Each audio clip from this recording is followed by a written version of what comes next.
We're live. It looks like we're live. It says we're live. Yes. I don't Here have we that are. window Okay. open.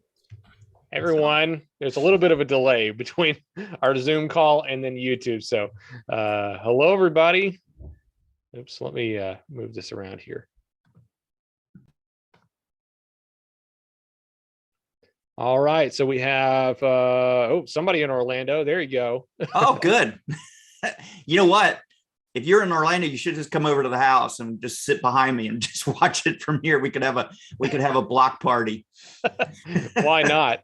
Colorado, California, Ozarks. Hey, so Ozarks with me. That's great. Yeah, all over the US. That's incredible. There we go. UK. I knew we had some UK folks here. Germany. So there's a lot of folks on here today. Some more UK. Very cool. I love seeing where everybody's from popping up. I don't have the YouTube on because I don't want to interfere with the sound. So keep calling them out, Tyler. Absolutely. Yeah. Yeah. Tell us where you're from. And also, if you're, what kind of Canon you shoot with, if you shoot Canon. Yeah, we're gonna get started. Have to. You don't have to. It's all good. That's right. Oh, Canada. There we go. I knew Canada was going to be here today. All right. So we're going to go ahead and get started here like right now. This is being recorded. So if you do have to miss out a little, if you have to step away for a minute, come back. This is being recorded. So after this live stream, it's going to be available here on YouTube to watch pretty much immediately after we finish. And if you have any questions, please put it here in the chat on YouTube.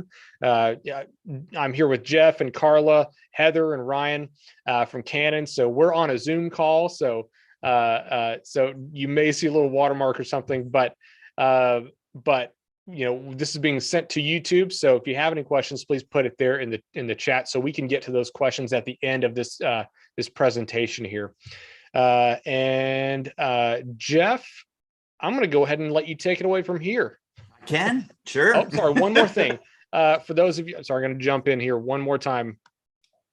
Feel free to like and subscribe. We're going to have more of these as well as some other pre-recorded content as well. So go ahead and subscribe to us here on YouTube. That keeps you up to date on newer videos. Hey, Tyler, let me ask you a question. I hate to put you on the spot here, but Sure. do you still have like Cyber Monday deals going on all week or? All kinds of deals. This is actually Canon week. So there's all kinds of deals going on our website, bedfords.com, BEDFORDS, as well as our physical stores. So if you happen to be near one of our physical stores, go in, talk to the awesome people there. But there's all kinds of deals going on with the R, like EOS R, the R6. There's some really great RF lenses, especially some newer ones that are out there. So check that out. I'm sure Jeff's going to talk about a plethora of different gear that's available. So and that's the thing. You guys just make some notes. Jeff's going to talk about some really cool gear and how to use it. So take some notes down. So if there's something that you might find that works well for what you shoot, and there you go, then you're ready. Yeah. Well, I asked that question because I knew when we did a class on Monday, we talked about Cyber Monday. I didn't know if it was continuing, but also I wanted to let people know if you're in the Oklahoma City area that I'm leaving tomorrow to head to Oklahoma City for the holiday sales event, the Canon Day. So I'll be in store in Oklahoma City Friday and Saturday. So if you're near there, come see me. It'd be great to hang out for a bit with you. With that, I think Ryan, did you want to say something real quick, buddy? Ryan is our Canon sales rep for Bedford stores. So I see a hand raised. Did you want to say something real quick? While we're talking about deals, we are opening a special that we're going to do Friday and Saturday, and that's going to be tax paid on Canon gear. We're going to open that to the attendees at this event today also. Oh, cool. Okay. So the audio was a little weird there, but I heard him say something about tax-free for Canon gear through Saturday and open to it's for Friday and Saturday, but because of this class, we're going to open it up for that.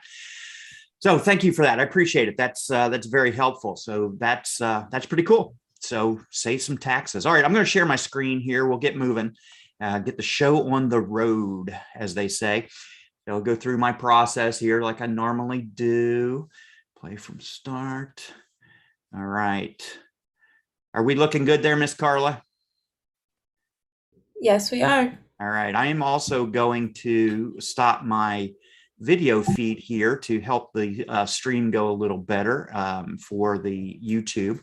So we're here to talk about landscape basics. So this is a basic class. I'll get to some introductions here in a second, but this is a basic class. It's not the most opportune place to teach you about landscape work. That would be in the field at a workshop or something. And I've spent many years leading workshops on landscape tours. And next year, I'm actually going to start doing some more of those types of workshops. But that's the best place. But because of the situation we're in, we're fortunate enough that we can actually bring these classes to you via the internet. And I'm going to try my best to show you as much as I possibly can in the hour or so that we have talking about landscapes, and just trying to give you some insight to what I know and the knowledge I know. So as we go forward here, just FYI, I am Jeff Leimbach. I'm a Canon product educator.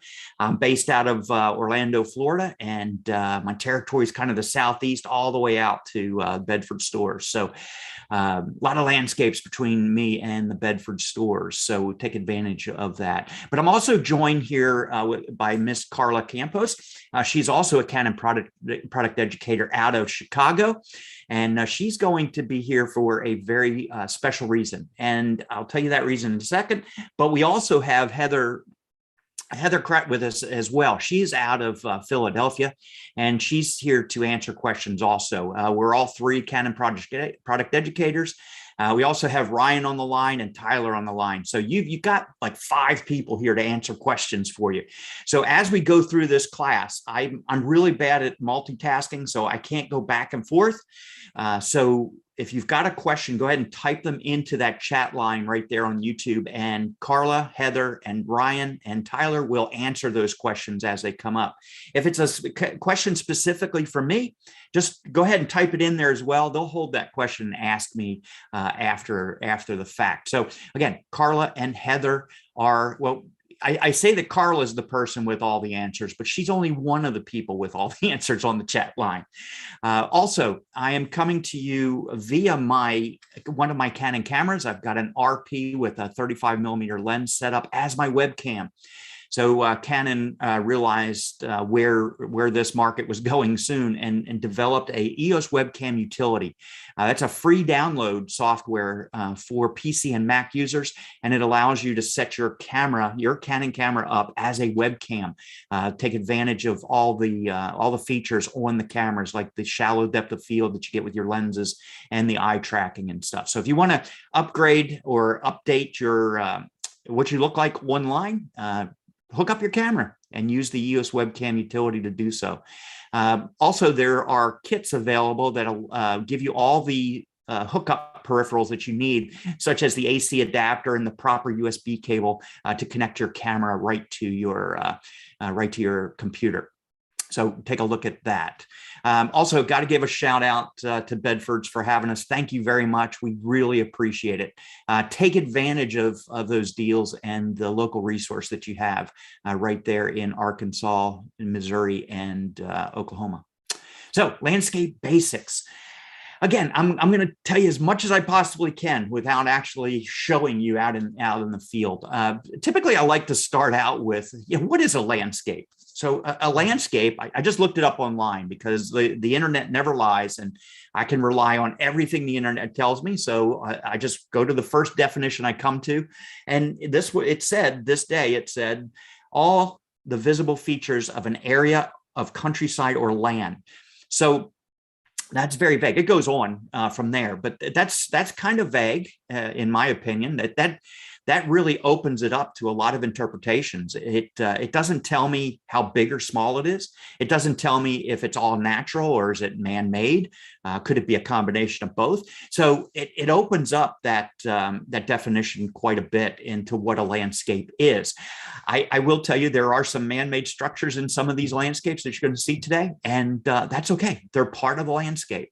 But we're not going to show you some obscure landscapes or anything like that you won't recognize. So also, I wanted to make sure that every landscape that I showed you here today was going to be fairly easy to access, easy to get to. So they might be lookouts or turnoffs, or maybe a short hike into the woods. Nothing that's going to take you out for days with a backpack on, because that's just unrealistic for most people. So I wanted to make sure that we were conscious about that as well. Also, this is full of a lot of images, very few very little text, a lot of images for these. And don't get nervous. It's not a slideshow. There are lessons in every single image along the way. So stick with us and stick with it. I'm going to also try to tell you exactly where I was when I photographed these spots. So if you want to in the future, go check them out for yourself and see if you can get some decent landscapes out of it. This is the Grand Canyon on the South Rim. One cold winter morning. So if I forget to tell you where something is, just type it into the chat line and ask. Sometimes I'll jump back if I forget. All right, so safety. My boss said, well, what would you talk about first with your workshop crew? And I'd say, well, it's safety. We kind of gather around in a circle before we head out, and we say, we talk about a few things. So he said, well, why don't you start off with that? So safety is a good thing to start out with. Situational awareness is very important when you're out in the wilderness. There's some dangerous stuff out there, right? It doesn't look like I'm parched up too dangerous up here, but the reality is I'm right on the edge right there. So, a misstep or a misbalance or something could really put you over the edge, so to say. So, you really need to know what your where you are and what your limits are. If you're going to hike to photograph a waterfall, hike in 3 hours into the woods to get to this waterfall, you better make sure that you've got enough stamina, enough energy to hike back out 3 or 4 hours. It's just common sense, really, to make sure you know what your limitations are. Also, I would suggest you go with people. Don't go it alone, because people get lost every day out in the wilderness. My wife and I watch this show on Sundays called Northwood's Law. We love that show, and we're kind of addicted to it. But it amazes me how many people they have to go rescue. And when they do rescue them, the people say, well, I had an hour. I was just going to walk up the trail here, and within an hour they get lost and turned around, and it turns into a multi-day ordeal. So you don't want to do that. There's a very good reason why the Park Service and other authorities put these kiosk boxes at trailheads with the envelope that you have to fill out, right? Because if they go at night and there's a car still there, they know you're out there. So go with someone, or at least let somebody know where you're going and when you'll be back. So safety is pretty dang important. I almost hit the stop share button by accident. All right, so let's talk about gear. Tyler asked you up front, maybe what kind of Canon camera are you shooting with? Well, that's not going to be important here today. I guarantee you the camera that you have will allow you to capture any image that I show you today. The cameras these days are so good. It doesn't matter what camera you're shooting with. So I'm not even going to talk about cameras. I'm going to talk about lenses. Those are important, and we'll go over those. But the gear I'm talking about is the gear you take with you. So again, it doesn't matter what camera you have. It doesn't matter what brand you have. You'll be able to capture these landscapes pretty easily. So let's talk about gear. This is basically what I want to have if I'm going out to photograph a landscape. The first thing is a real good sturdy tripod. The one item that I often take several backups on a trip is a good tripod, especially if it's a workshop, because I know that someone's going to show up with one of those little travel tripods. And even though those are great for travel, I've got one of those myself that's in my suitcase everywhere I go. They're fantastic for that purpose, but they're not really fantastic for doing landscapes for a couple different reasons. If they're not sturdy enough, if they're too lightweight, the wind's going to blow them around. People just walking. Yeah, you might be set up on a bridge or something, and that vibration of people walking is going to shift that around, and it can actually move in its feet. So, I would say make sure that you have a decent tripod. You know, if you go and check out the tripods at Bedford store, go in there and find one that's really sturdy, that's a good tripod, spend a little extra money on it, and that'll last you forever. You'll have that tripod for many, many years. Next thing is we need to get our gear out to where we're going. I have this Think Tank roller bag, which is a fantastic bag for hauling gear around. The problem is, it's not real good for trails. It's great for hotel lobbies and airports because it's got these wheels and it zooms anywhere you want it to go, but not so good on trails and rough terrain. So I need a way to get it in there without damaging my gear or buying a bag every other year. So these backpacks are really great these days. They give you plenty of room for water bottles and camelback fittings and that sort of stuff. So check into some of these backpacks. I actually go out on lighter trips. It might be for a few hours with these new sling bags. These things are great. They don't put as much pressure on your shoulders, and they hold a lot of gear. I can get 2 or 3 lenses in here. I can put a water bottle here. I got plenty of pockets for all of my other gear, and that's a great way to go light. The older I get, the lighter I want to go. Filters. We're going to talk about filters in a bit, but filters are pretty important for a couple different reasons. We'll talk about them. Some type of remote trigger of some kind is good to have in your bag. These tools. So these tools are really great. Inevitably, I'll get to an area or an overlook, and I see people with tripods, and there's always one person. It never fails. There's always going to be one person that sets their camera on their tripod and they tilt it over a little bit, and it starts to twist and dip. And the reason is because they didn't tighten their plate tight enough. And I guarantee you'll never twist that or torque that back by hand tight enough to last the rest of the day. They will be fighting that the entire day. So my suggestion is make sure you have an Allen wrench with you that will allow you to tighten down that plate or tighten down anything else on your tripod or anything like that. These 2 tools that I've shown here are really great. This is a Me Photo and a Leo Photo. Heather or Carla can actually put those into the chat line if you want. But these are great because they have these little carabiner clips. They clip right to any of the settings or the clip-on spots on my bags. Clip them right here. Clip them on my belt. I always have one of these with me, and they're great tools to have. So any type of photography, you should have one of these tools in your bag. Extra batteries. Yeah, that's going to be important. Certainly don't want to run out of batteries.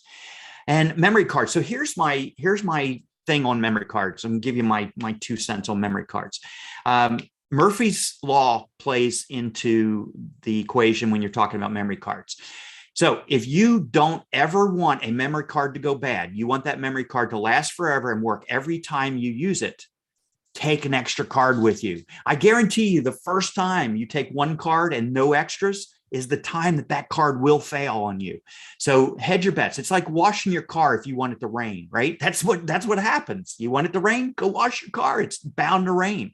Same thing here. Make sure you have enough cards with you, and that 1 card that you intend on using will never go bad. But you're not going to find this one at Bedford's, but it's Ziploc bags up here. So this is not camera gear, obviously, but it's important. You never know what situation you're going to put yourself into. Rain can sneak up on you in the last minute. You might be crossing a creek. You might need to get into a river or a creek to photograph a waterfall the way you want to photograph it. So these bags are great just to have a few in your bag. I have a roll of them in each bag that I have, and I can put my wallet in there, my key fob, my extra cards, batteries, whatever I need to keep dry, I can put in those bags. So a great thing to kind of have with you. Look, a flashlight or a headlamp. So we photograph a lot of evening scenes, a lot of sunsets and after twilight. Well, what happens after that? It gets dark. So you don't want to be out on a trail after dark without some type of light to help you find your way back. So it's pretty important to have that in your bag. I've got one of those in each bag that I carry just to make sure. And then lastly, you want to make sure you have enough hydration. Hydration is the most important thing, is water or some type of fluid, but some snacks would be good too. Again, if you're going to hike in 3 hours, make sure you have enough energy to get yourself back. You'll be amazed at how many days you can last on one Cliff Bar. If you stretch it out long enough, it'll last you a good long time. So put a Cliff Bar or something like that in your bag. Make sure that you have it at all times. All right, let's talk about lenses. Again, we're going to skip right over the camera part and talk about lenses. What I'm going to do here, this particular image was in Olympic National Park, by the way. So the way I'm going to present this or go forward with this is, if you came to me and you said, Jeff, I need a lens for landscape, what should I get? And we get that question a lot. Carla and Heather will agree with me here. People will come into the store and we're behind the counter and they'll say, oh, I want to shoot landscape, so I just really don't know what lens to get. This is what I would recommend, kind of the order of progress as we go, as we talk about that. The first thing I would ask you is, hey, do you have like an all-around lens, a lens that you can use for almost every situation, one that's going to stay on your camera for most of the time? And that lens for me is a 24-105 or a 24-240, somewhere in that range. It's a lens that's it's not a specialty lens, but it's a lens that's kind of a jack of all trades type of a lens. So that's the first thing I would recommend. And you'd be surprised at some of the landscapes that I actually capture with these lenses. Now, they're not specialty lenses; they're just good at doing a lot. So that's where I would first start with that, is make sure you have one of those lenses. The next thing is, and this is probably the lens or the type of lens that most people will have in their mind when they come in. And most people, when they think about landscapes, they think, oh, I need a wide angle lens. Well, that's what we're going to talk about next, is wide angle lens. So also, I'm showing you Canon lenses here for a reason. And that's because I work for Canon. So that it's a very good reason to show these, because these are the lenses that I have. But keep in mind, no matter what brand we're talking about here, what brand you have a similar type of a lens in your lineup or in your makeup. So make sure that you're not taking me literally, that you have to have this RF 15-35. No, it's the type of lens that I'm talking about here. So just keep that in mind as we go forward. Another a newer lens, the RF 14-35, I just put into my rotation, and I love it. That's another. It's a little less expensive. It's an f4, so that focal distance and that lens is super compact, lightweight to carry in your bag. Fantastic lens. So wide angle lens. Maybe it's a prime wide angle. Canon has a good lineup of prime wide angles as well. But once you have those two, you have a standard lens and you have some type of wide angle lens, then we need to start looking at telephoto. And so, well, telephoto it's not typically a landscape lens. Well, I disagree. I shoot probably half the scenes that you see in this presentation coming up was shot with a telephoto lens of some kind. I use it all the time. It amazes me at what landscapes I see way off in the distance that I can only frame up because I have a telephoto lens. Don't discount that. And they come in various forms, sizes, shapes, styles, and also qualities. From there, once you have standard telephoto or standard wide angle telephoto, then we could start looking at specialty lenses. This 11-24 is a super wide lens that's great for landscapes, but it's a pricey lens. But those specialty lenses can come in handy as well. And this one might surprise you, a fisheye. I love fisheyes for landscapes. We'll talk a little more about that. So the lenses I just showed you, that's a lot of money right there. If you go back, you'll notice that all of those are, well, except for the 100 to 400 on the end there, they're all L glass. I take that back to 16 now too. That's a lot of resources there. And that's fine for some people, but I just want to make sure that this class is for everybody. And the lenses that you already have in your bag can be great resources when we're out in the field. This 10 to 18 for a crop sensor camera is a great lens to take around. It might not carry quite the quality that the other lenses have, but we can do an awful lot in post production these days to bring up that quality of imagery. One of my favorites is this 70 to 300, great lens for telephoto for distance.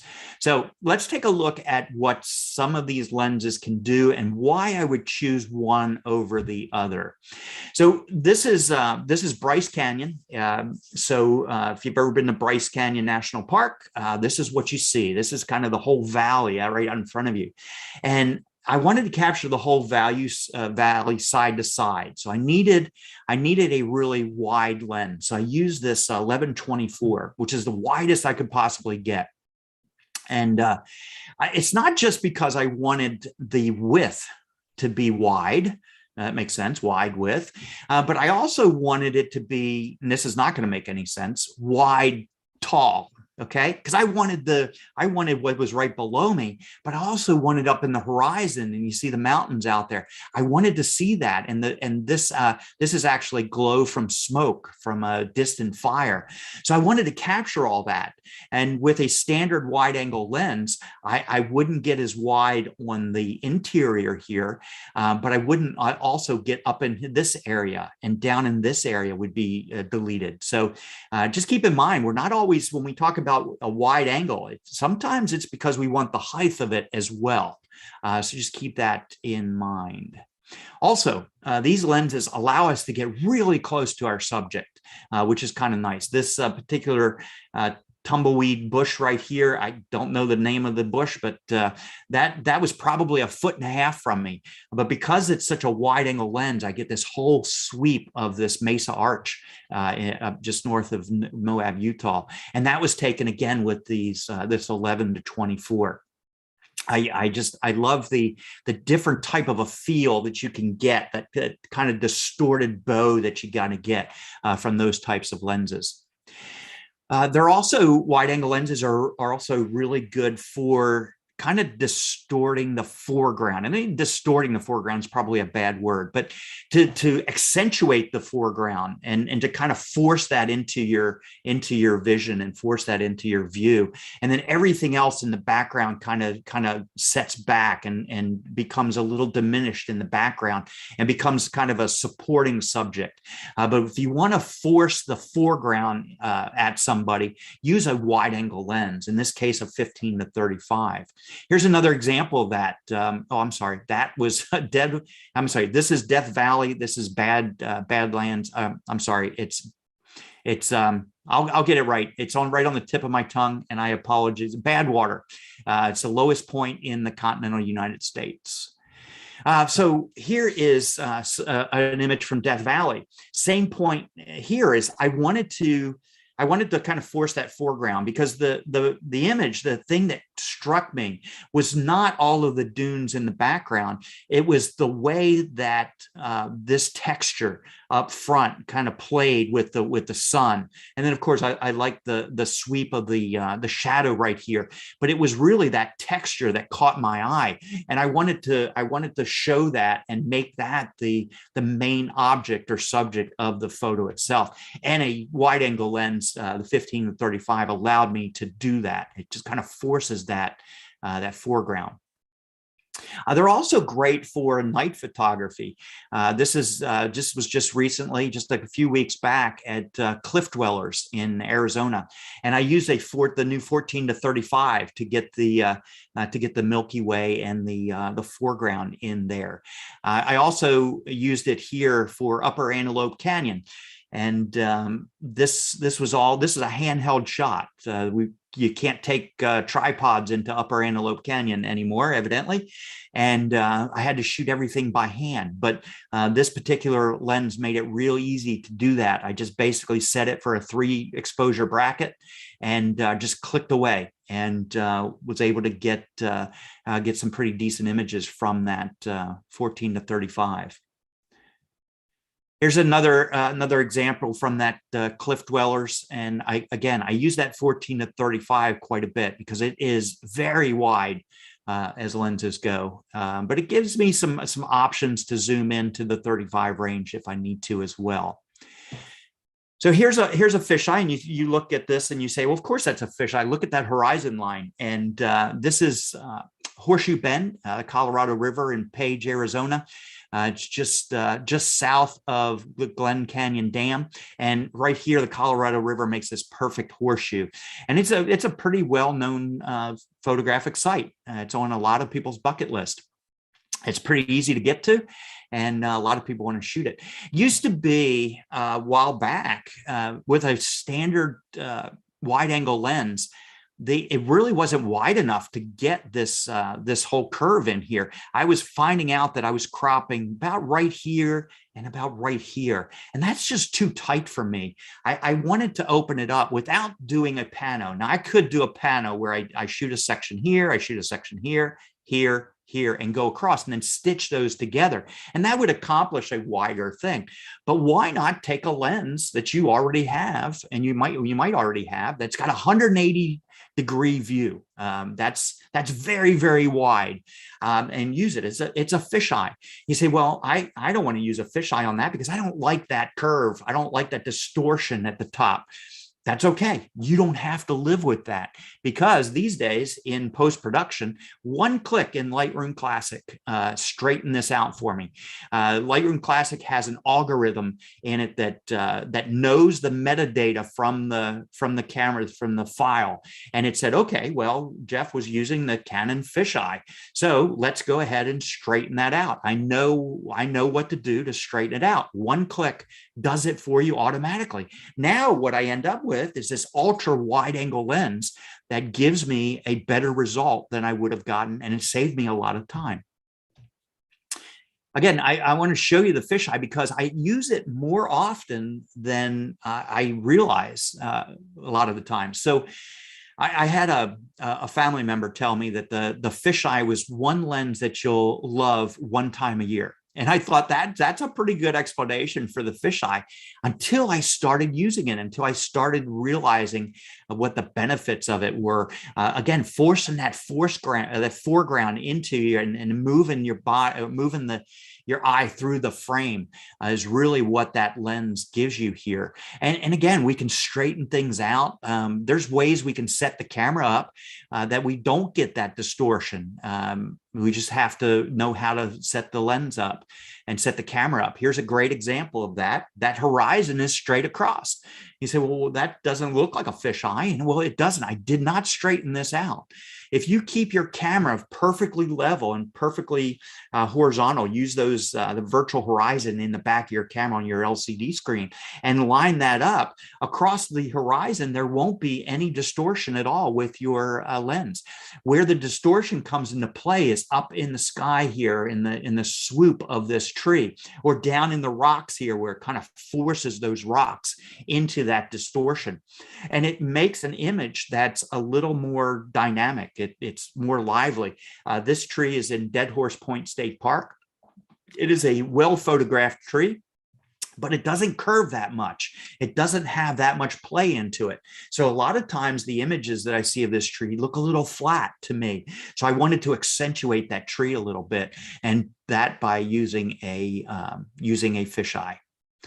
Again, don't discount telephoto lenses. This is a leaf in one winter in Yosemite National Park. So I wanted to isolate this leaf, just show just this little detail of this leaf. I didn't want to show all the other busy leaves out there. So telephoto lens on your camera allowed me to zoom in. It allowed me to blur out this background with a nice bokeh back there. No busyness in the background, simple little details, 70 to 200 millimeter lens.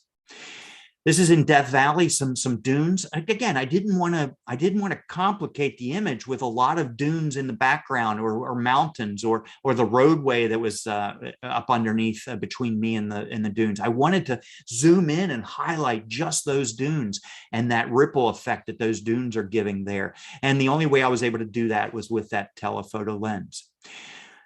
There are images that people miss because they don't have a telephoto lens. This is in Mesa Arch. We're gonna show this image one more time with another lesson in a few minutes. But this was shot with a 100 to 500, really reaching out and pulling in that distant landscape. This is on the Oregon coast. And this shot would not be able to be, this wouldn't be possible with any other lens other than a long telephoto lens, because that lighthouse was way far away. I'm not good at distances. I can look across and I can't tell how far something is. I look across the Grand Canyon and it just amazes me that it's 10 miles across. It just doesn't look like that because we can see all the way across, but 10 miles. So this, I guess this lighthouse was a few miles out there. And the only way I could bring it in was with, and to frame it up the way I wanted to, was with a telephoto lens. Now, we talked about those all-around lenses. I went to Yellowstone and the Tetons with my family this year in the 1st of June. And it was a family trip. So I wanted to go light. I took 2 lenses with me. I took the 24 to 240 and I took the 100 to 500. These are the only 2 lenses I took. I figured I could cover my wide angle with the 24 to 240, my middle range, and my long lens, all with just those 2 lenses. And I'll tell you what, I was not disappointed. I thought this was kind of the first trip I've taken with just 2 lenses without a bunch of other gear with me. And I was amazed at how much I didn't miss changing lenses back and forth. It was kind of great. Now, I got to tell you, there were a couple times where I was out. I said, yeah, okay, maybe that lens would have been stellar here, but I'm still able to capture a decent image. So again, 24 to 240. This was taken on that same trip. This is Hidden Falls in the Grand Tetons. And again, that 24 to 240 came in handy. I was able to put my filters on the front of it to slow down the shutter speed for this particular waterfall. And I was able to get the images that I needed to get. So that's kind of my run through on lenses and kind of give you an idea of what I used each lens for. But now let's move into filters. All right, so this is Hanalea Pier in Kauai, a great place to photograph. So let's approach it the same way. Let's talk about filters in the same way. If you came to me and asked me what filters should I get for landscape. In fact, my daughter did this to me about 1.5 years ago. She said, I want to get some filters. I want to start building a collection. What would you suggest? The first one, right out of the box, I would suggest would be a circular polarizer. There's a couple different reasons why I would use a circular polarizer, or it'd be the first lens or the first filter that I purchase. The first thing is it can cut glare in my images. It can actually give me more intense blue skies, give me some more contrast in my images. So that's the first thing that I can use it for. The next thing is I can cut glare in water or glass or any kind of reflective type of a scenario. In this case, this creek, we've got just a shallow sheen of water over the top here. Yep, I got to calibrate my monitor. I don't know if you saw that or not, but so we got this sheen over top of it. And all you see there is the reflection of the sky and the trees. So we may not want that. We may want to cut through that glare, and we can do that with the circular polarizer and get right into the rock bed itself. Another thing we can do, so you're starting to see why this circular polarizer is handy, because there's multiple uses for it. The next thing I can do with a circular polarizer is cut light.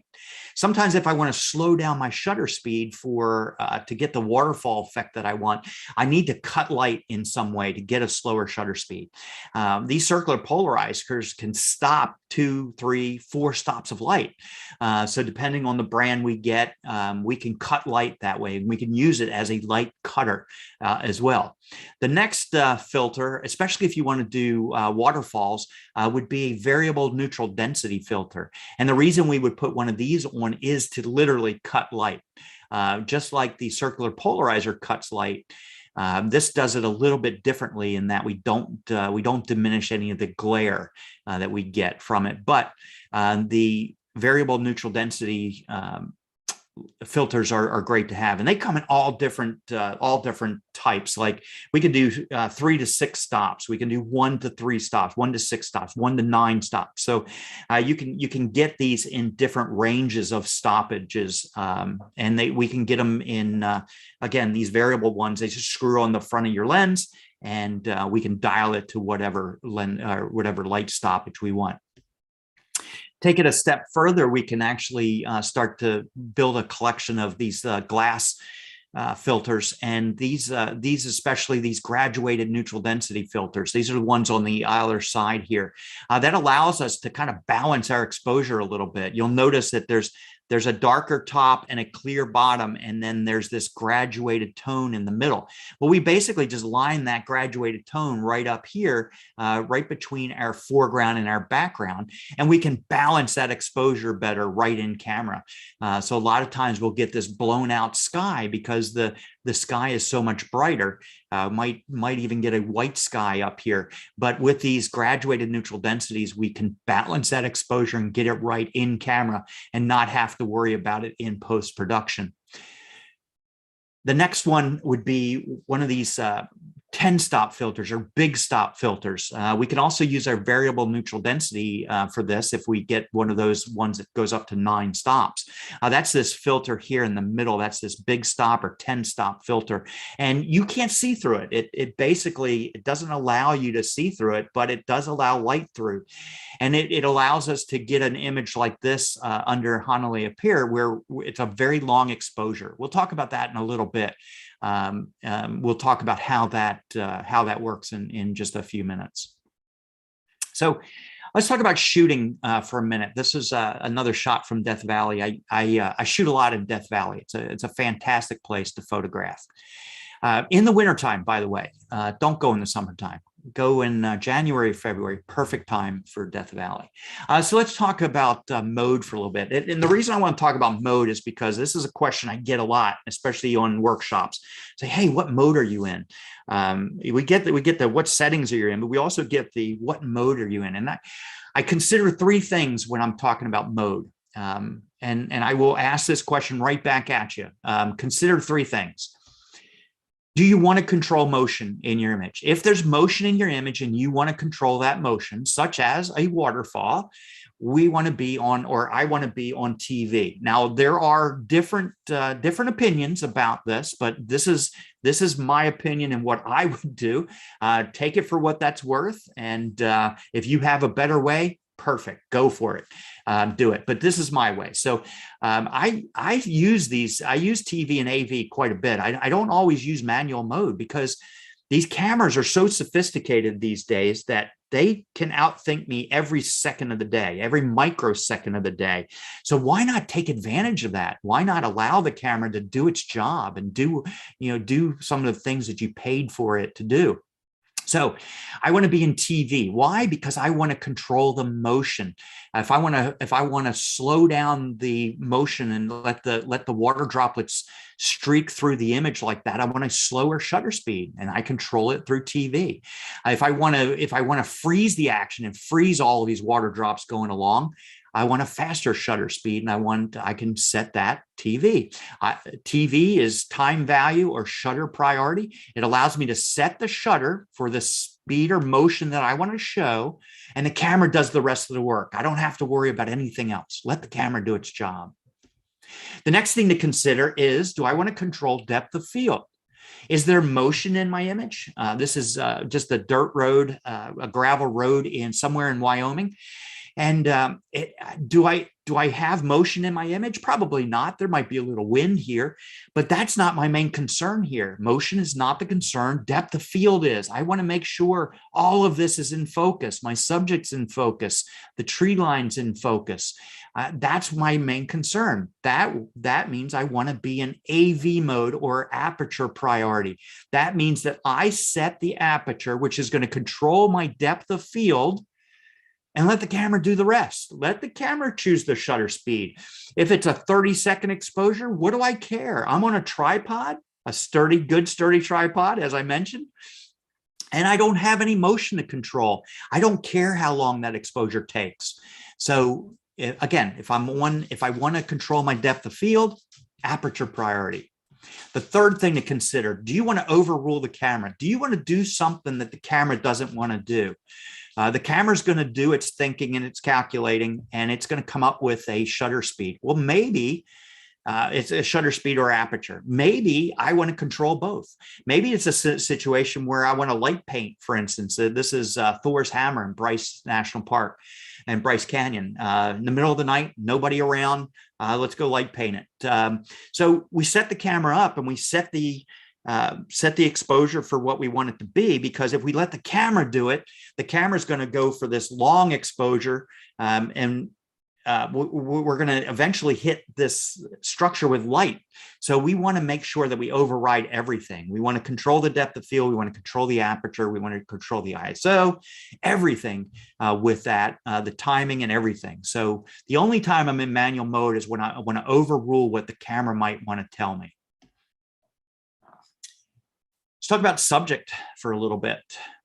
And again, I'm going through these in little short chapters because I want to get to as much as I possibly can in the time I have allotted. So you're not going to get too deep into any one subject, but let's talk about subject.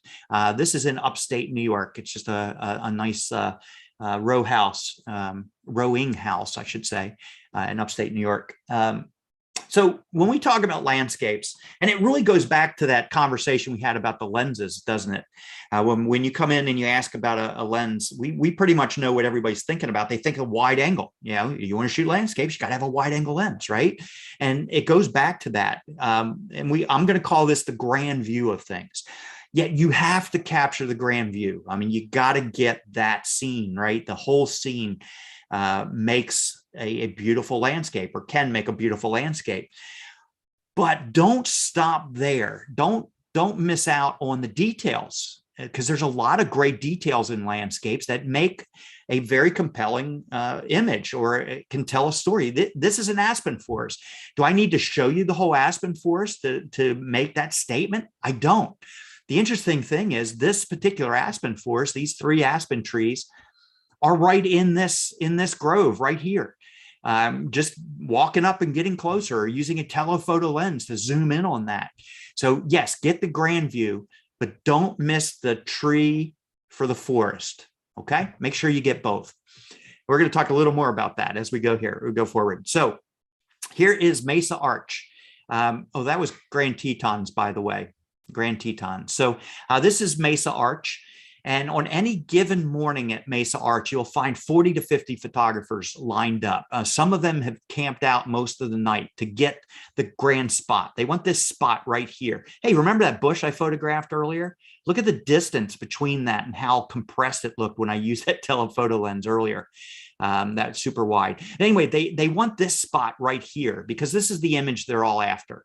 That everybody wants this kind of this iconic image of Mesa Arch, and this was shot with a fisheye, by the way. One thing I want you to notice here is that no one has a telephoto lens on their camera. Nobody's shooting beyond the arch.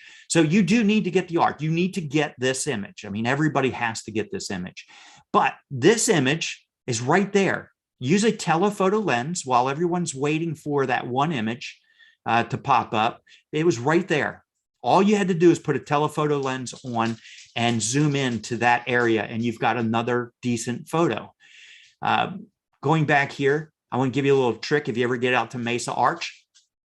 I've learned over the years that these people will actually argue and fight to get this spot. And if you're not up front there, you may think that you don't have a chance to get the perfect photo.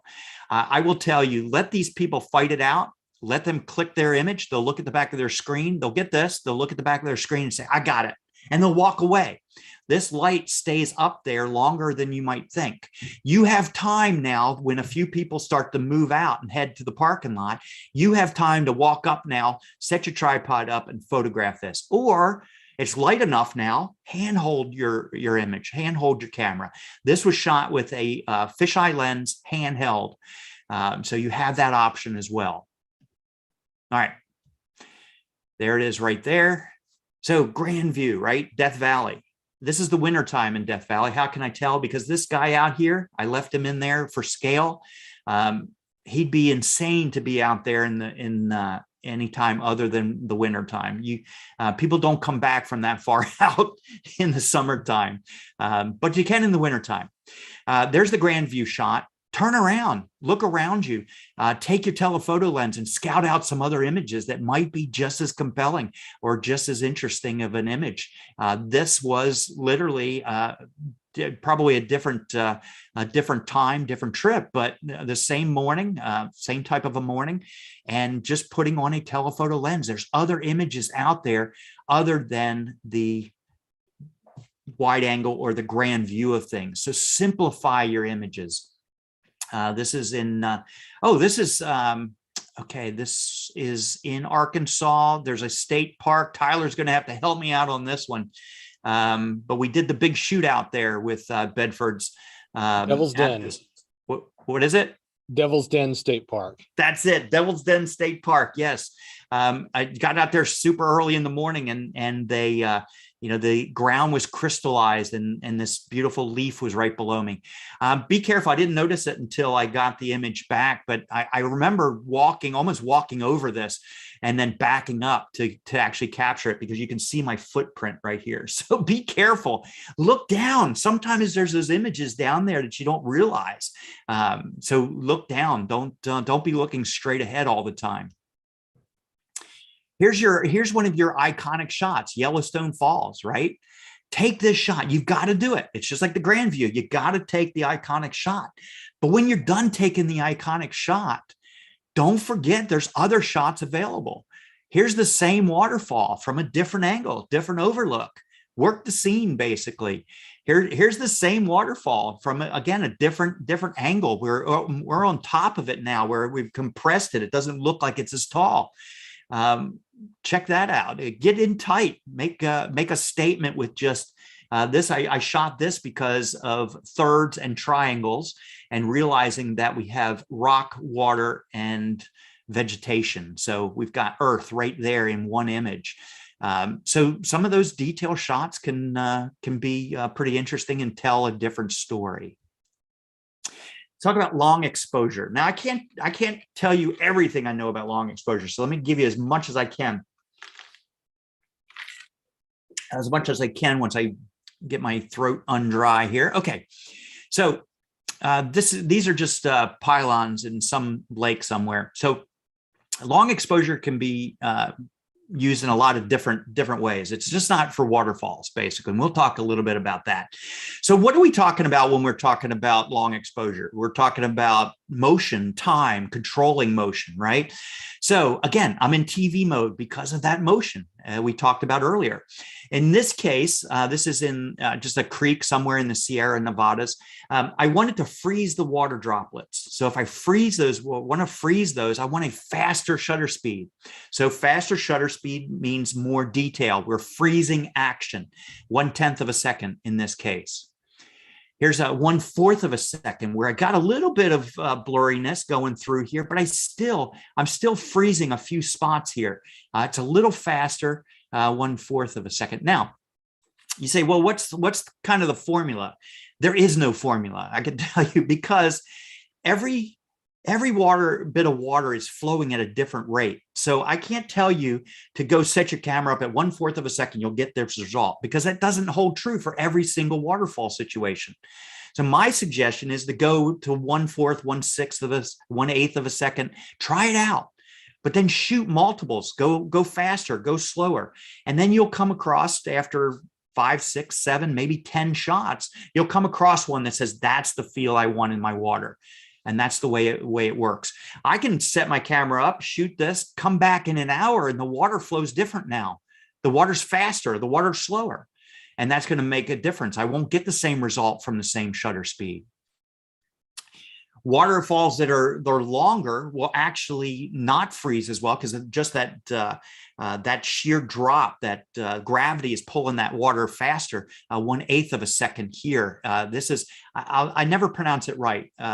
Opakaya Falls in Kauai. One question, notice this house up here. Who owns that place, man? What a piece of property. I do guarantee that it's not someone with some kind of sleeping disorder where they sleepwalk, because that would be really bad. But I've always wondered, who owns property like that? All right, I digress. Upper Yosemite Falls. So here again, water is rushing over the side and dropping at maximum velocity there, 1/1000th of a second, and we still get kind of that streaking. We're still not really frozen, even at 1/1000th of a second. So pretty cool. So again, you never know what that shutter speed is going to be for the way you want your waterfall to look. So we want a slower shutter speed when we want a milkier, sweeter, or softer, silkier waterfall. And in this case, again, we're controlling motion, so we're still in TV. This is in Glacier National Park, and we're at a 6-second exposure, so a much longer exposure now to let those water droplets streak through your open shutter and kind of move their way down your sensor. This one is in Devil's Den State Park as well. Shot during that big shootout that Bedford has every year. So in this case, the shutter 1/10 of a second, because I wanted to get these swirls down here. If I went any slower to streak these out a little more, my slower shutter speeds actually made the water disappear in the waterfall. So you got to be careful. Sometimes you can make that waterfall completely disappear with a too slow of a shutter speed. So there's really a balance there sometimes that you have to work out. Here's an image. It's not always about waterfalls, right? Sometimes it's just about making a serene feel to our landscapes, a more, I don't know, just a softer feel to them by making things that are moving, like the water moving across through with current, and the clouds, just soften them up with a slower shutter speed. Here, in this case, a 30-second shutter speed to capture this. Now, this case, you will definitely need some type of filtration to block out some light and to slow that shutter speed down. This is a 7-minute exposure. We talked about this one a little earlier, the Hanalea Pier in Kauai. It started to rain, so I ran under the pier and I started photographing underneath the pier, and I wasn't happy with anything I was getting. So I put on one of those 10-stop filters and went for a really long exposure. So here again, there's a couple of things you're going to need in order to capture an image like this, especially those real slow ones. So 3 essentials you need to capture this. You need that sturdy tripod. That tripod is critical in this case because we're leaving that open for 7 minutes. Any type of camera movement at all is going to give you motion blur in this image where you don't want it. Yes, you want it in the water. The slower shutter speed will give you that. You don't want it here in the details of the pier. You don't want motion blur. Make sure you're stable on a sturdy platform. We need a way to cut the light, right? The 10-stop filter, the variable neutral density filter here, some way to cut that light. The next thing we're going to need is some way to open our shutter speed for a long period of time. We need to go into bulb mode here. So most cameras will only allow you to expose up to 30 seconds at a time without going to bulb mode. In this case, we want 7 minutes. So we need a way to go to bulb, you click the shutter, and it doesn't close again till you click the shutter back again. We don't want to touch our cameras. So we want to set up a way to use a wireless remote or a wired remote to click that and then lock it down for as long as we want to lock it down. And then when we're done, unlock it and it closes up. Lately, a lot of the newer cameras have the Wi-Fi, which we can actually use our cell phones for that. Most camera companies have some type of app that you can use to do that bulb mode and to change your settings and stuff right there. So you can certainly use that. Some of the newer cameras are R5, R6, R3. They actually have bulb timers in the cameras themselves. So we can take advantage of that. So long exposure, give it a try. It's all, an experiment. Again, you're not going to set your camera up, try one shot and get it right. It just doesn't work that way. All right, let's talk about storms. This is Highway 128 north of Moab, Utah, trying to outrun a storm. So weather can really be a factor in some images. This is one of the most unique images of Monument Valley that I've ever shot. And it's because I never saw Monument Valley. This is the only time I actually saw it for 2 days that I was actually there. This is the only time I caught a glimpse of any butte anywhere because of the whiteout. So, but just persevere, stay there, hang out there, see if something doesn't present itself. Don't give up on it. Here's another case in point. This is the Grand Canyon on the South Rim. I had photographed at this spot many times before, but when I pulled into the parking lot here with the group that I had taken out there, a couple on a private tour, we got out of the car and we looked out there and said, yeah, I don't know if we're going to come up with anything, but we took a chance. We persevered and went out, and sure enough, the weather cleared just long enough for us to get an image like this of the Grand Canyon. So one of the more unique images of the Grand Canyon, and that weather really helps the whole scene take shape. I've heard it said before that now this is not me. Don't shoot the messenger here.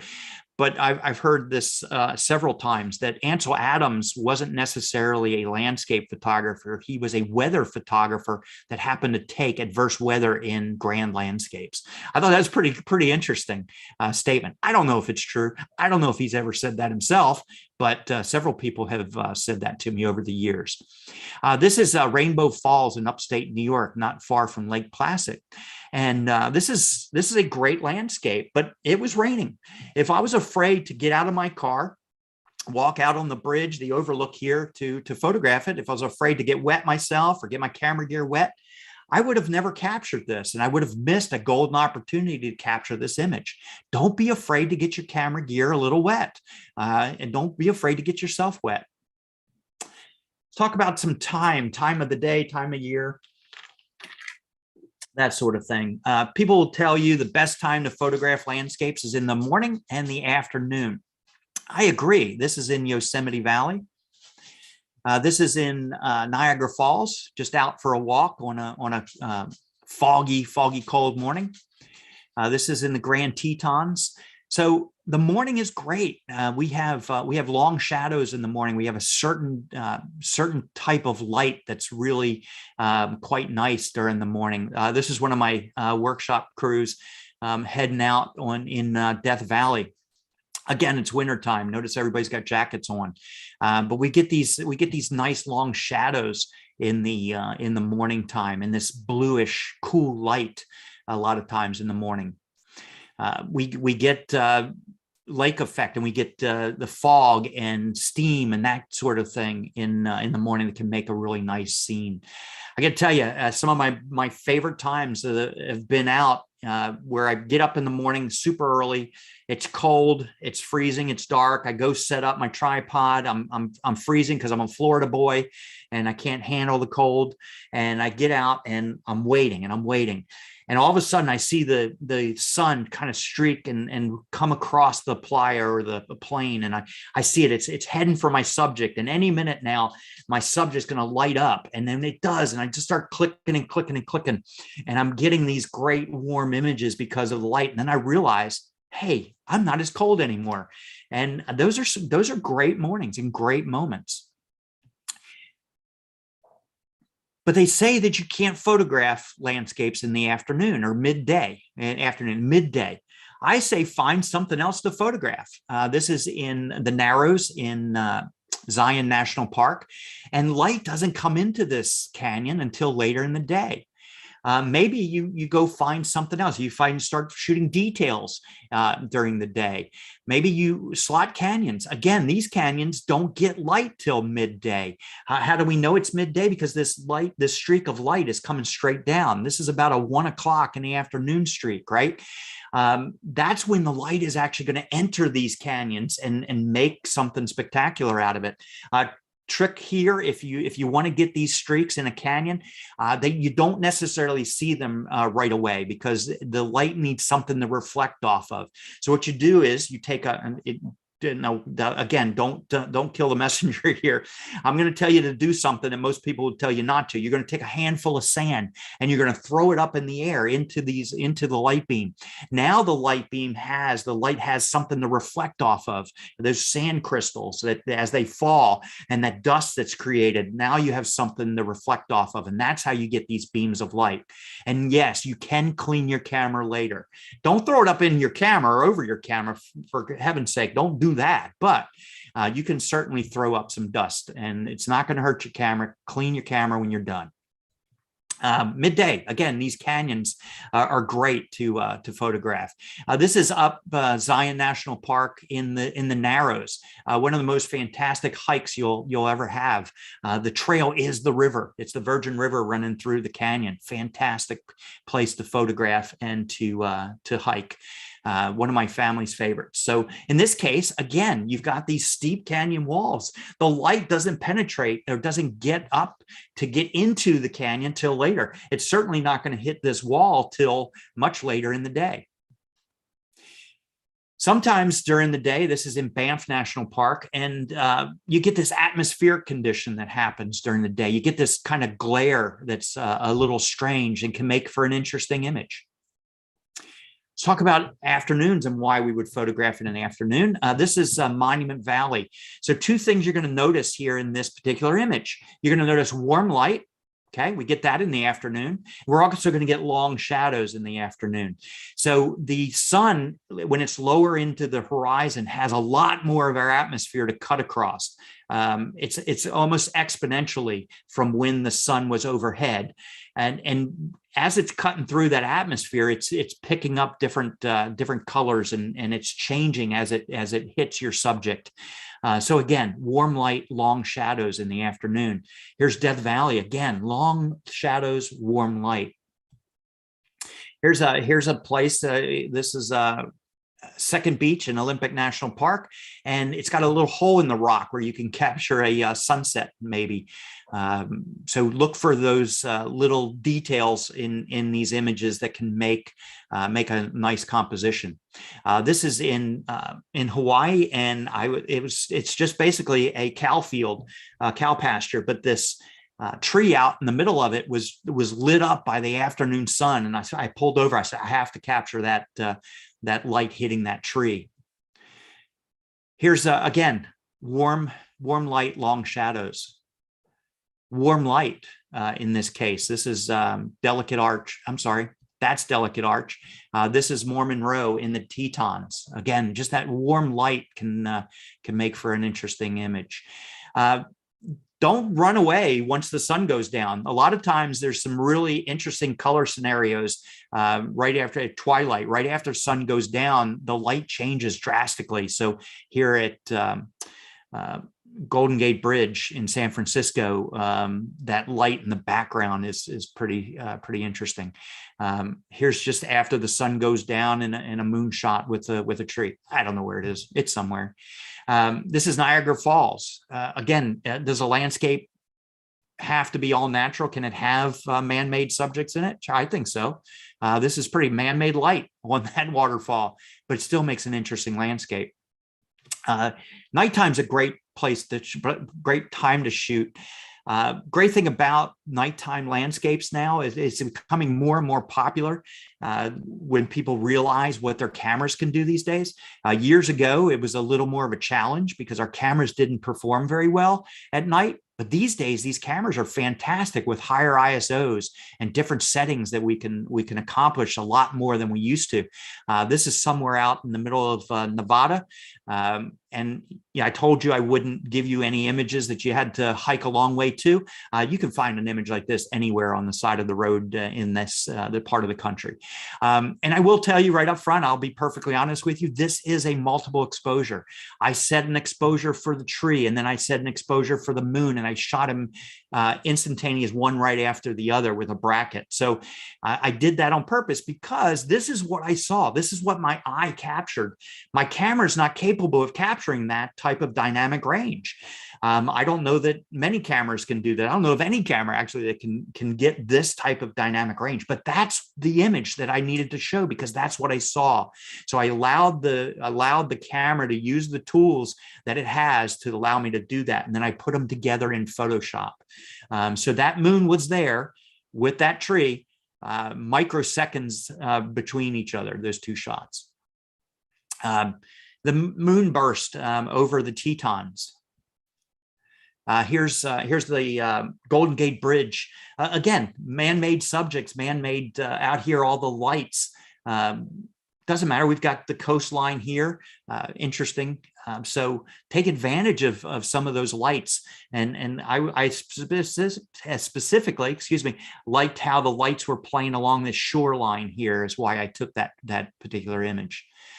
Maybe you wait for everybody to leave. This is Delicate Arch in Arches National Park. You wait for all the tourists to leave, and you take a big spotlight and you do some light painting. I've light painted a lot of natural subjects along the way. Some of them you can't do anymore. They're illegal to light paint. You'll get ticketed or you'll get in trouble. So be careful when you do. Make sure that the park that you're going to allows for light painting and that you're not going to disrupt anybody that's there. That's why we do these in the middle of the night.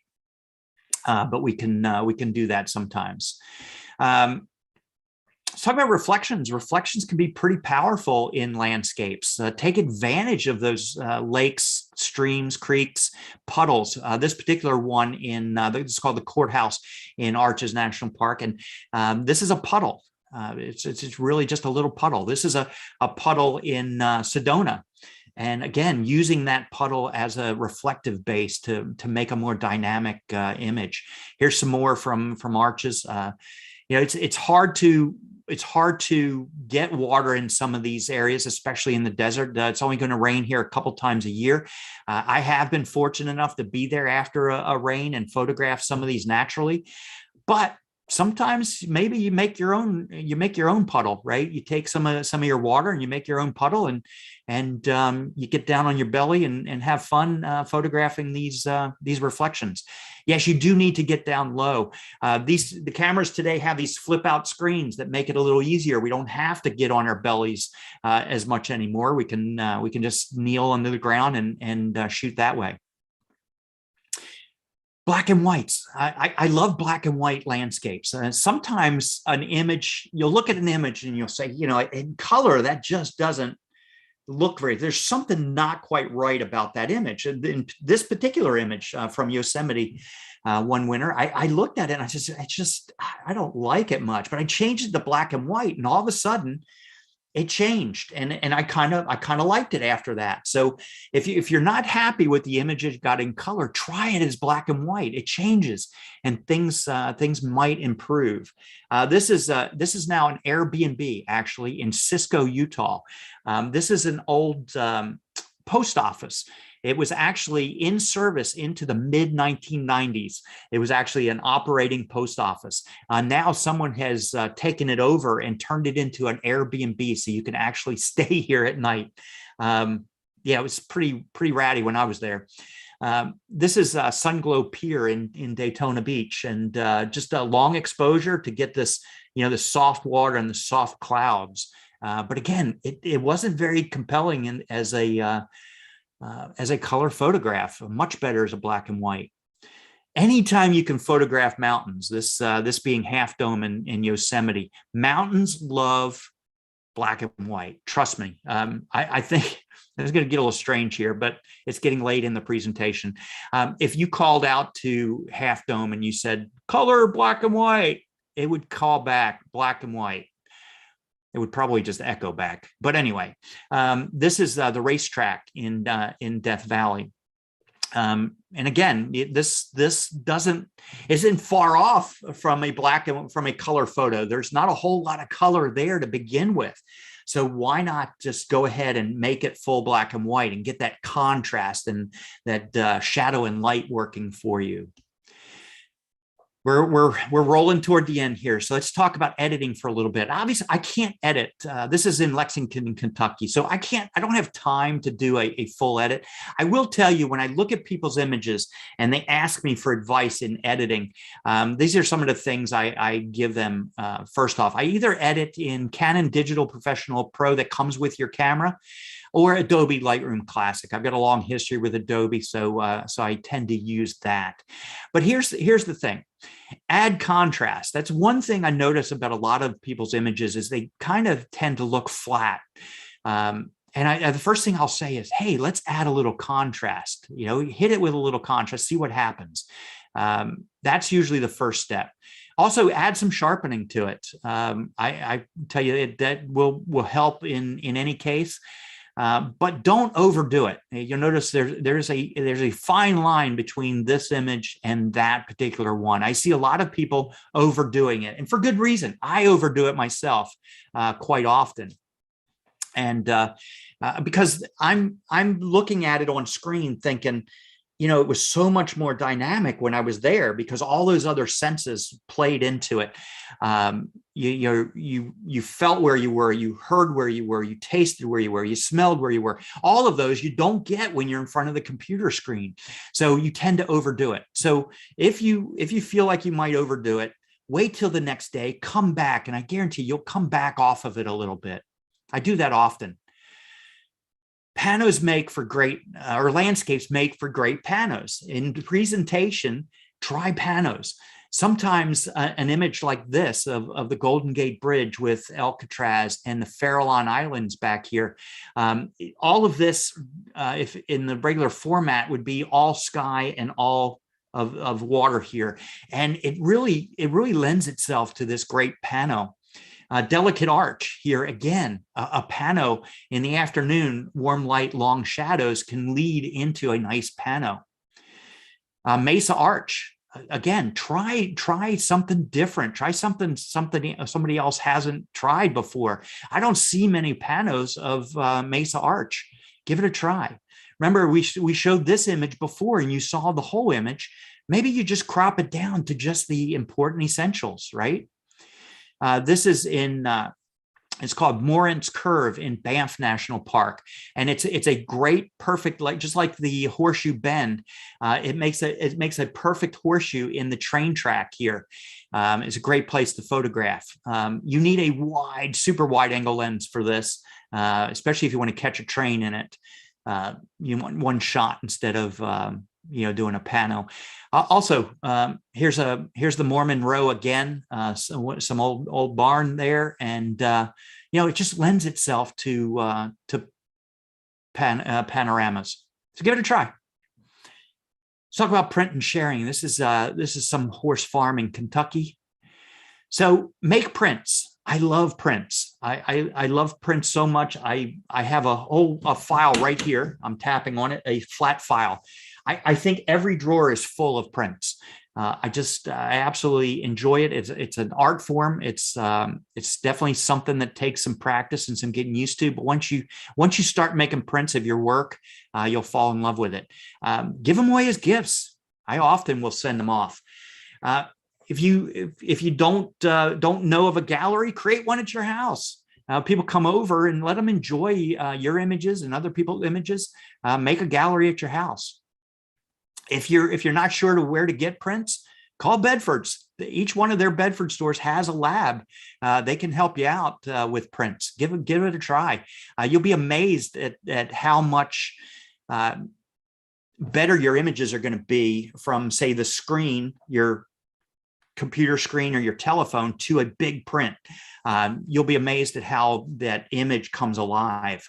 If you're into printing and you want to try printing yourself, Canon makes some really great large format archival ink type printers. These are pro level printers that you can print right at home.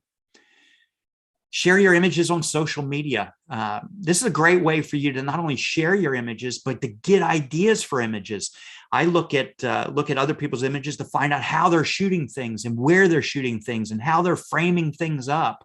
I use it as a resource. Make a slideshow out of your images. Landscapes are great for slideshows. I absolutely love sitting there clicking away at a standard slideshow with some old slides that I have. Not so much anymore, because we don't have slides anymore. Everything's digital. We could certainly send them out to get slides, but yeah, this is the world we live in. It's sometimes it's a good thing.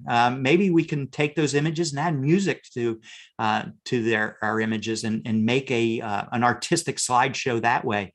Just adds a lot of drama to your images. Give that a try. There's a lot of software out there that's free. And with that, I want to close with one final thought. Sometimes you just need to put your camera down and be in the environment, be in the space that you're in, experience it, be in the weather, be wherever you are, and not have to worry about the camera. Put it down sometimes. One of our workmates did a blog post a while back, probably a year and a half ago now, and he did some research on remembering a place and remembering a photograph. And what he found out in this research was, if you take a photograph of a spot, you will remember that there's a photograph somewhere of that spot. You won't necessarily remember the photograph, but you'll remember that you have one. If you take a photograph of a spot and then walk away from your camera and just stand there and be in the moment and absorb that environment and absorb what you're hearing and what you're tasting and what you're smelling and what you're feeling, the weather, all of that, if you feel it, and you get those emotions involved in that, not only are you going to remember you had a photograph, you're going to remember the photograph, you're going to remember exactly where you were when you took it, and you're going to remember that moment that you took it. So it's essential for remembering the place and remembering your images. I encourage you to do that.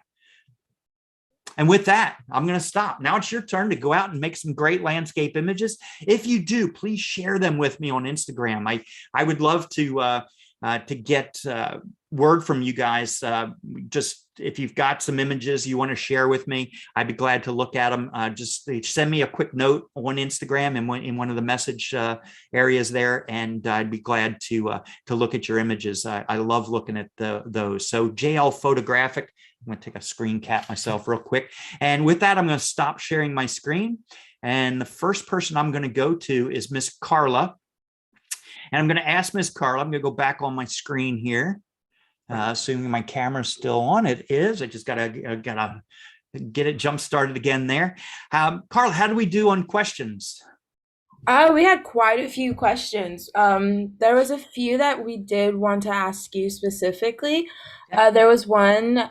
So they asked, not looking to carry a lot of filters or gear. If you had to pick 3 filters or filter types to take with you shooting landscape, what would they be?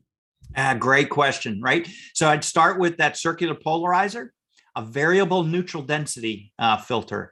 That's where I would start.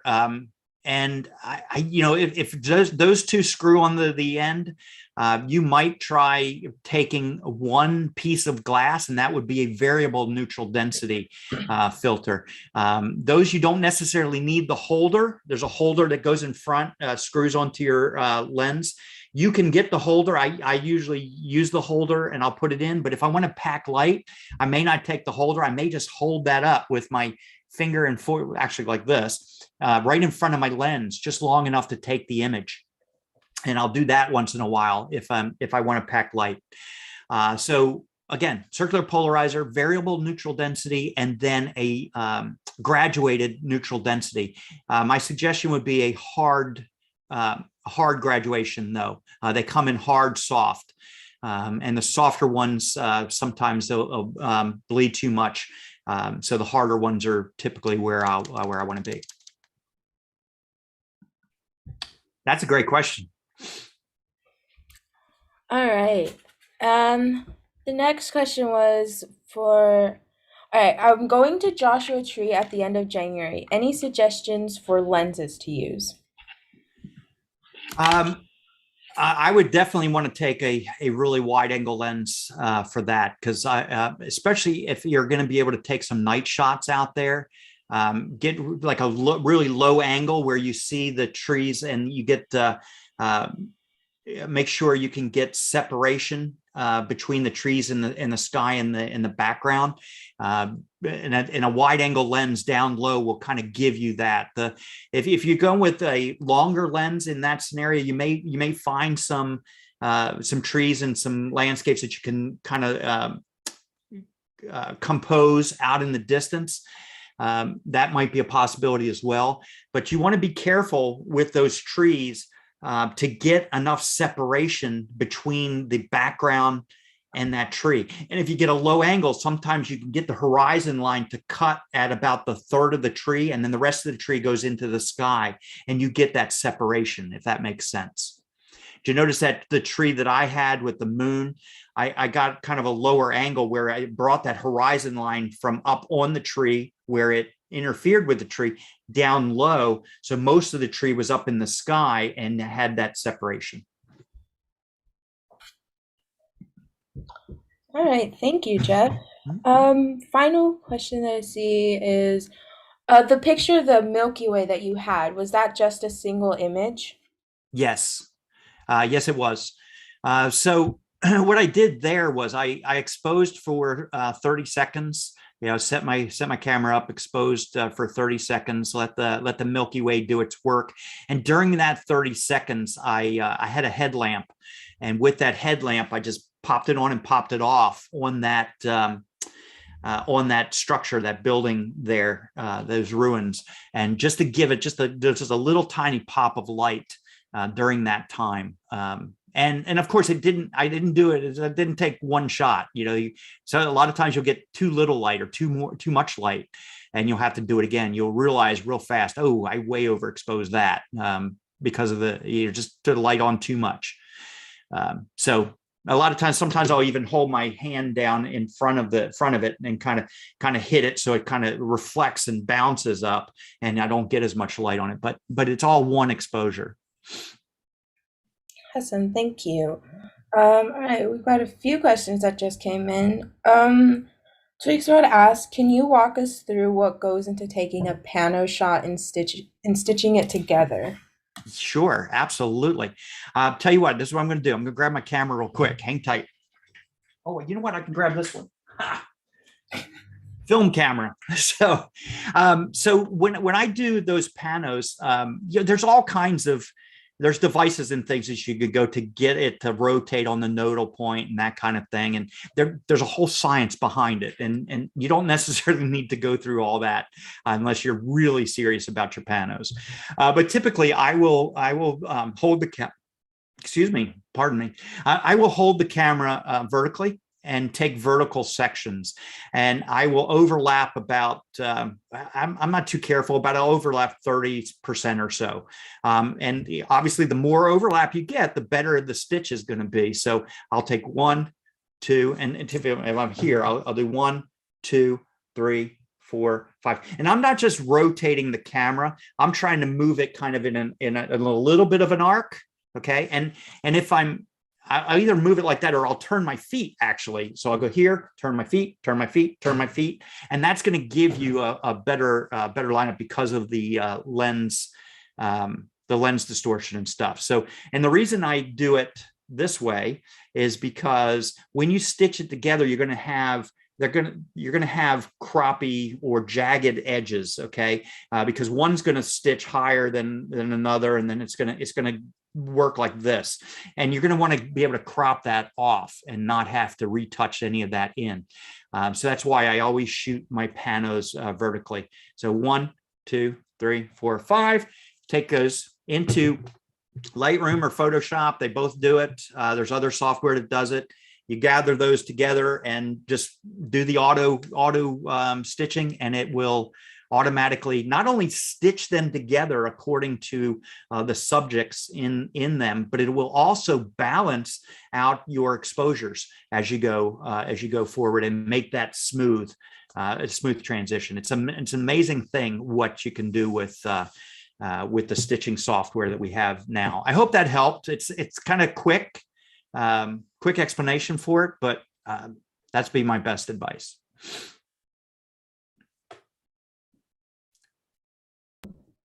I need to mute myself again. All right. And then so I thought there was one more question. Oh, does an ND filter also polarize light? It depends. I'm not a filter expert on that as far as what's out there and what's available. So I'm sure there are some that will actually do both. I would have to punt that to Tyler if he knows in store any filters that will do both variable neutral density with polarization. That I'm not sure. I believe the neutral density ones we have do have a polarizing element to it as well.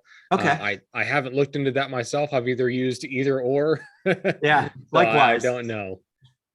Yeah, and I've never used a I've always had a circular polarizer to use when I want that effect, and I've only used the variable neutral densities for the effect of blocking out light for waterfalls. I've never actually taken it out to put it at the sun or put it up into the sky and see what the effect of that would be. So I apologize. We'd have to do some research on that, but I'm certainly not going to sit here and say yes, definitely, because if I don't know. So. And you can always stack those filters too if they're threaded on both ends.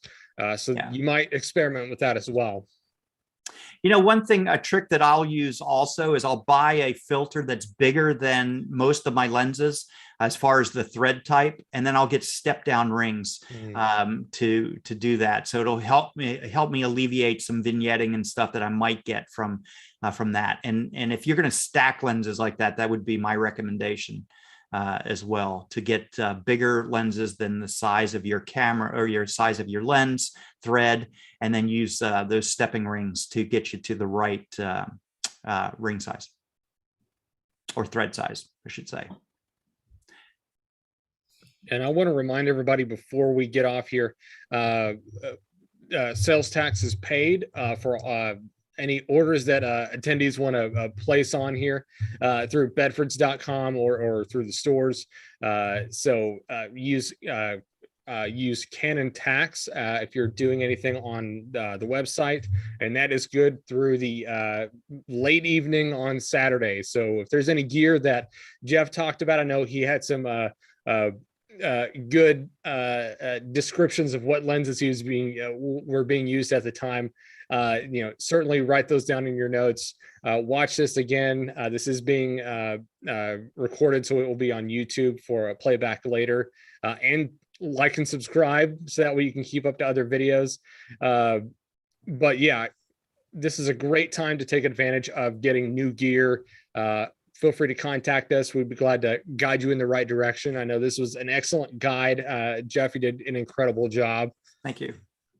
Or come see me in Oklahoma if you're near Oklahoma City this weekend. Come see me. We'll talk about it in person. Yes, if you are near Oklahoma City, even if you're 2 hours away, I think it's worth seeing Jeff. If you haven't met Jeff, it's worth a 2-hour trip. No, it's not. No, it's not. No, go see Jeff, and he has some other knowledge that I think, ask him specifically, have you been to this park? Have you done this? That way you can have a one-on-one, you can have some one-on-one questions with him. I'm going to put you on the spot here. Will there be an R3? Yes. With you? Yes, with me. Yes, there will be. There you go. There you go. Hey, Ryan, what you got, Ryan? I will be in Little Rock Friday and Saturday, and we're also going to have an R3 on site there as well if you want to come see me there. Excellent. So, Ryan, I wasn't 100% sure you were actually going down there, but now I am. That's great. I'm glad. So, Ryan will be in Little Rock with that R3. I'll be in Oklahoma City with the R3. So, yes. So not the same R3. I hope it's not the same R3. Unless there's some teleportation equipment you're not telling us about that Canon's developing. But no, there's going to be an R3 in both of those markets, both the Oklahoma City and the Little Rock market. You'll see Jeff and Ryan respectively in those markets. So yeah, go over there, ask questions. Check it out. It's the R3, I think is remarkable. Personally, I was able to, we did a whole video on it, did a nearly a 9-minute video on it, and it was a blast to use.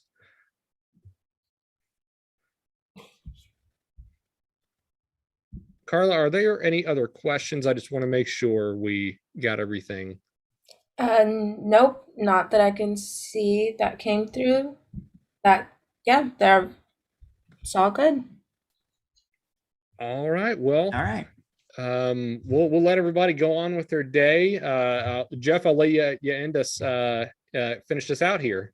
All right. Well, I just wanted to say I appreciate Bedford's. I appreciate you, Tyler, for hosting us today. You're always a grateful host. I appreciate it, and thank you for joining us out there on YouTube. Hopefully, you picked up some pointers as we went through this. Again, it's not everything I wanted to teach you, but or show you, but we shared as much as we possibly could in the time allotted. So take some of that, adopt it into the way you shoot, or not. If you've got a better way, certainly there are better ways out there. But hopefully, we gave you something to go on, and go out and have fun and enjoy the holiday season with your camera, and again, share those images with us. Absolutely. Everybody have a great day. All right. Take care, y'all.